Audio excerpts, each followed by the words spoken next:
कुछ ही देर में वह दोनों तरबूज के खेत में पहुंच गए। वहां दोनों ने छककर तरबूज खाए। जब सियार का पेट भर गया तो वह खुश होकर हुआ हुआ की आवाजें निकालने लगा। ऊंट ने उसे शांत करने का प्रयास किया, लेकिन वह नहीं माना। उसकी आवाज खेत के कुछ ही दूरी पर रहने वाले किसान के कानों में पड़ गई। वह समझ गया कि खेत में कोई घुस आया है। हाथ में लाठी लेकर वह दौड़ता हुआ खेत में पहुंचा, जहां पर उसने ऊंट को खड़ा पाया। सियार पहले ही भागकर एक पेड़ के पीछे छुप गया। अपने विशाल शरीर के कारण ऊंट के लिए छुपना संभव नहीं था, इसलिए वह वही खड़ा रह गया। ऊंट को देखकर किसान आग बबूला हो गया। उसने उसे लाठी से पीटना शुरू कर दिया और पीटते पीटते खेत से बाहर खदेड़ दिया। ऐसी जबरदस्त धुनाई के बाद बेचारा ऊंट कराहने लगा।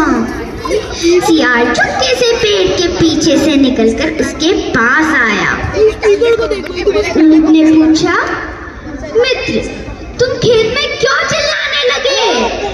सियार बोला, मित्र, अगर मैं खाने के बाद हुआ हुआ न करूं तो मेरा खाना ही हजम नहीं होता।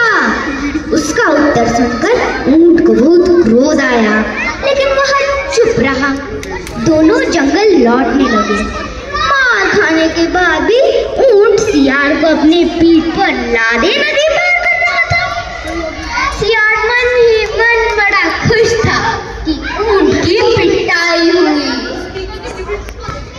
जब वे नदी के बीच में पहुंचे तो अचानक ऊंट ने पानी में डुबकी लगा दी। सियार डर के मारे चीखा, ये क्या कर रहे हो मित्र? मुझे खाने के बाद पानी में ऐसे ही डुबकी लगाने की आदत है, ऊंट ने उत्तर दिया। सियार समझ गया था कि उसके किए का बदला लिया है। वो बड़ी मुश्किल से अपनी जान बचा पाया और पूरे रास्ते डरा सुमा सा उसको अपने किए का सबक मिल गया था। उस दिन के बाद से सियार ने ऊंट के साथ कभी चालाकी नहीं की। तो इस कहानी से हमें यह सीख मिलती है कि जैसे को तैसा, कभी कभी